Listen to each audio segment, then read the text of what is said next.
Something I'd like to focus on for a minute is adding more aggression to pivotal moments in songs. Sometimes you'll have a part that's aggressive and then it's followed by a part that's intended to be even more aggressive, but it doesn't really come across that way by the time you have the mix really dialed in. So with this video, I'm going to show you how to take a part that has a lot of natural energy to it and then follow that up by creating more energy in the next part so that it takes everything up a notch like it should. So I'll play these two parts. We have a part with a lot of energy going into a part that needs more energy.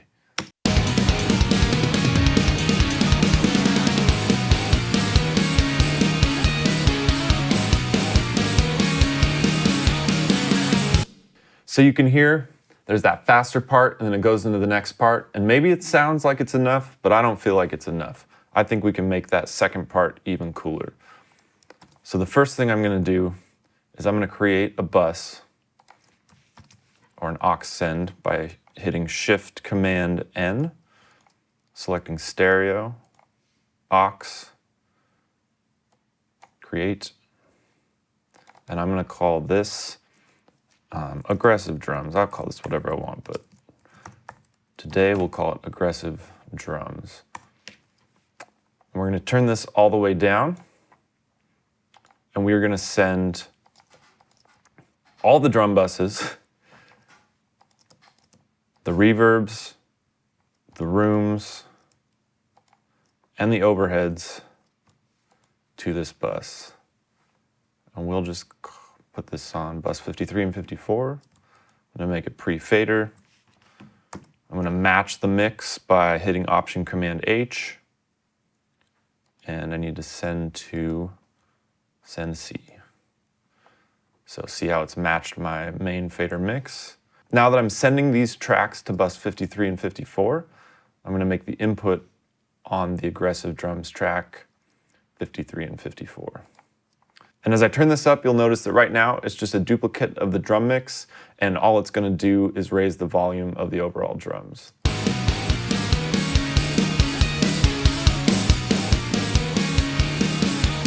And that's not all we want to do. So now that I have that, I can affect it. And I'm going to go to Effect Rack by Soundtoys, Stereo, and the first thing I'm going to add is a little bit of Devil Lock. And I'm turning this up pretty loud right now so that I can hear what it's doing, but in the end it's not actually going to be this loud.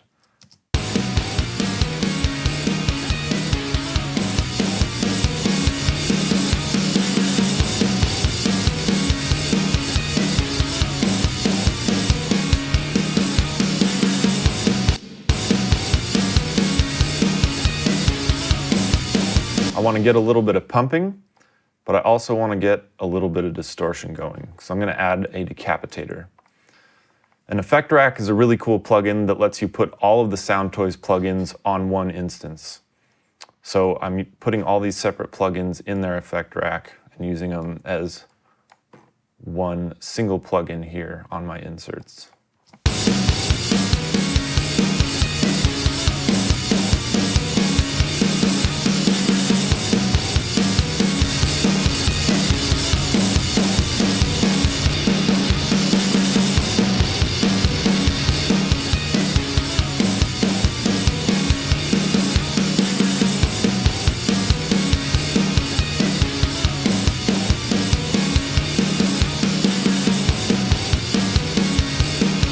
And I want a little bit more distortion. I still don't feel like that's enough, so I'm going to add another type of distortion called CQ from Soundtoys.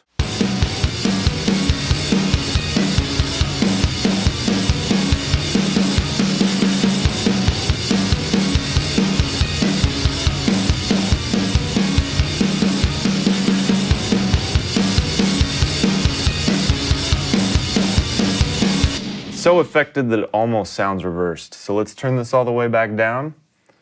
And clearly I have a pretty high noise floor, so I don't want this on all the time. But that noise floor ducks out when the drums are being played. So I have that volume all the way down. I'm going to find my spot again. And I'm going to select the section that I want to sound more aggressive. I'm going to go down to my aggressive drum track that is turned all the way down, and I'm going to automate the volume at about -20. It doesn't need to be super loud, but I'm going to hear how that sounds.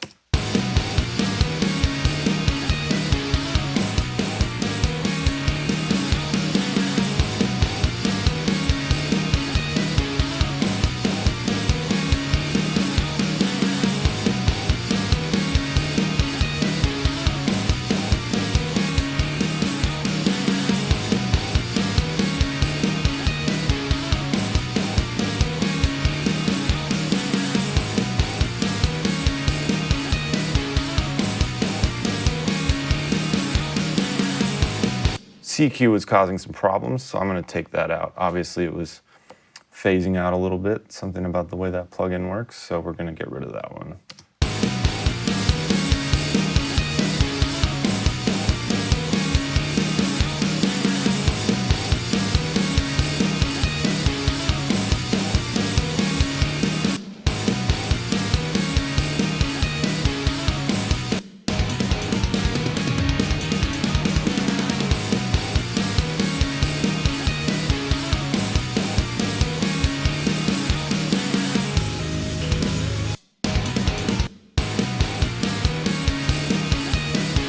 So it's bringing in a lot more aggression, but I want it to feed off the kick drum a little more. So I'm going to take, or maybe just the kick and snare. So I'm going to take the dry drum bus and I'm going to feed that into it even more by turning up the fader on bus 53 and 54.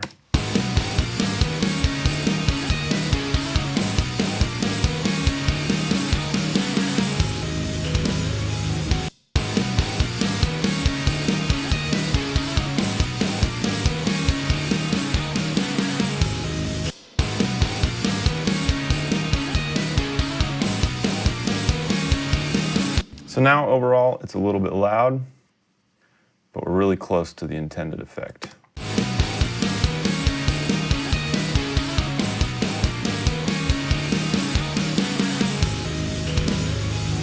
I think the last thing I want to do is add a little more room mic to the aggressive bus that we're doing here, because I'm not quite hearing the pumping roomy sound I want.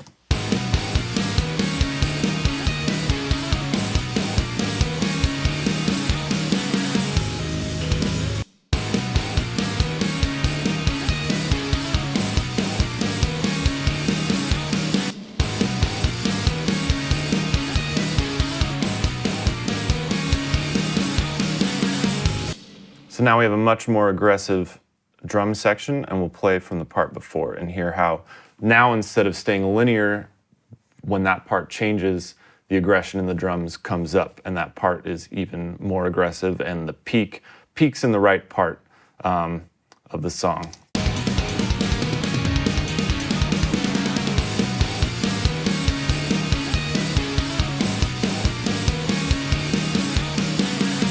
Of course, if you feel like the bass and guitar got too quiet, you can turn them up as well.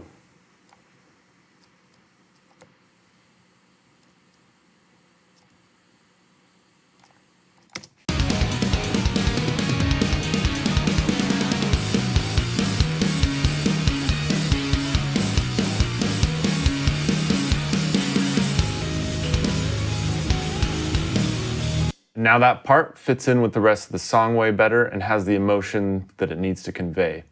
So the part before it, there's no aggressive drum bus, and that part, the aggressive drum bus turns on, and then the part after that, the aggressive drum bus goes away. But what's really happening is we're just making that one part really pop.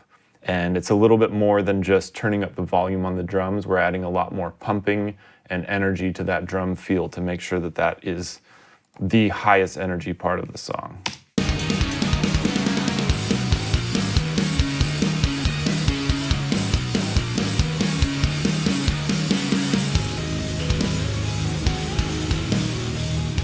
So we're using multiple compression and distortion plugins to add a really nasty drum sound to a very specific part of a song. And you can do this with a lot of different effects, but don't be afraid to do things like this to amp up one part of a song or multiple parts of a song that need a really special amount of aggression.